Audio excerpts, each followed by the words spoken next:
ఇక AP assembly సమావేశాల్లో ఆసక్తికర పరిణామం చోటు చేసుకుంది. అసెంబ్లీ హాల్లో జగన్ భుజంపై చేయి వేసి మాట్లాడారు ఎమ్మెల్యే రఘురామకృష్ణరాజు. జగన్ చేతిలో చేయి వేసి మాట్లాడారు. జగన్ కనిపించిన వెంటనే హాయ్ అని పలకరించారు రఘురామ. రోజు అసెంబ్లీకి రావాలని జగన్ను కోరారు. ప్రతిపక్షం లేకపోతే ఎలా అని మాట్లాడారు. ఇక దీనిపై జగన్ నవ్వుతూ స్పందించారు. రెగ్యులర్ గా వస్తాను, మీరే చూస్తారు గాని రఘురామకు బదులిచ్చారు.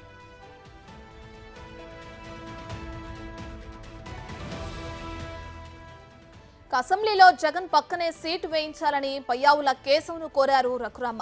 ఇద్దరి మధ్య నిమిషాల పాటు మాటామంతి జరిగింది. దీంతో ఇరువురు మధ్య చర్చ ఆసక్తిగా మారింది. గతంలో ఆయన వైసీపీ నుంచి ఎంపీగా గెలిచి ఆ తర్వాత రెబల్ గా మారారు.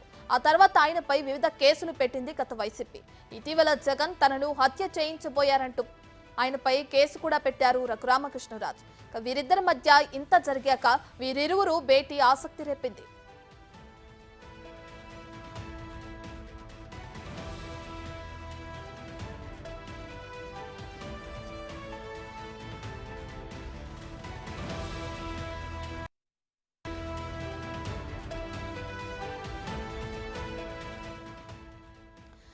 ఏపీ అసెంబ్లీ సమావేశాల్లో ఆసక్తికర పరిణామం చోటు చేసుకుంది. అసెంబ్లీ హాల్లో జగన్ భుజంపై చేయి వేసి మాట్లాడారు ఎమ్మెల్యే రఘురామకృష్ణరాజు.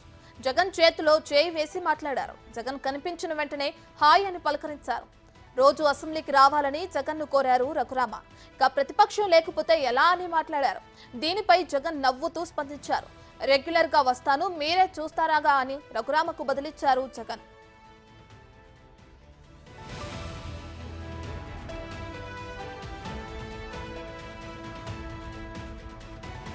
అసెంబ్లీలో జగన్ పక్కనే సీటు వేయించాలని పయ్యావుల కేశవ్ను కోరారు రఘురామ. ఇద్దరి మధ్య నిమిషాల పాటు మాటామంతి జరిగింది. దీంతో ఇరువురు మధ్య చర్చ ఆసక్తిగా మారింది. గతంలో ఆయన వైసీపీ నుంచి ఎంపీగా గెలిచి ఆ తర్వాత రెబల్ గా మారారు. ఆ తర్వాత ఆయనపై వివిధ కేసులు పెట్టింది గత వైసీపీ ప్రభుత్వం. ఇక ఇటీవల జగన్ తనను హత్య చేయించబోయారంటూ ఆయనపై కేసు కూడా పెట్టారు రఘురామకృష్ణరాజు. వీరిద్దరి మధ్య ఇంత జరిగాక వీరిరువురి భేటీ ఆసక్తి రేపింది.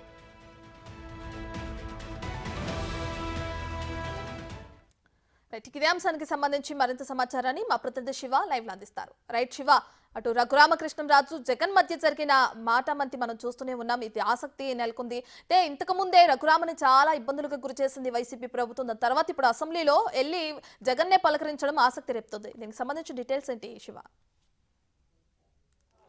రైట్, మొత్తం మీద చూసుకుంటే ఆంధ్రప్రదేశ్ శాసనసభలో ఈరోజు ఆసక్తికరమైన పరిణామం చోటు చేసుకుంది. నిన్నటి మొన్నటి వరకు ఉప్పు నిప్పుగా ఉన్న ఇరువురు నేతలు ఒకరికొకరు బాయ్ బాయ్ అంటూ కూడా భుజాల మీద చేయి వేసుకున్న పరిస్థితి ఇప్పుడు ఆంధ్రప్రదేశ్తో పాటు దేశ తెలుగు రాష్ట్రాల్లో కూడా ఒక సంచలనంగా మారిపోయిన పరిస్థితి కనిపిస్తుంది. తనపై హత్యా ప్రయత్నం చేశారు, తనని సిఐడి కేసులు పెట్టి ఎంపీగా ఉన్నప్పుడు చిత్రహింసలు గురి చేసి తనని చంపాలని కుట్ర కొన్నారని చెప్పి గత 4 సంవత్సరాల కాలంగా నిత్యం ఆరోపణ చేస్తున్న త్రిపులర్ తాజాగా కూటమి అభ్యర్థి తరపున ఉండి అసెంబ్లీ నియోజకవర్గం నుంచి గెలుపొందారు. గెలుపొందిన తర్వాత ఈరోజు అసెంబ్లీకి ఇరువురు నేతలు వచ్చిన సమయంలో కూడా అసెంబ్లీ లాబీలో జగన్ దగ్గరికి వెళ్ళి రఘురామకృష్ణరాజు భుజం మీద చెయ్యి వేసి మరి ఎలా ఉన్నావు ఏంటి అని చెప్పి హాయ్ చెప్పాడు.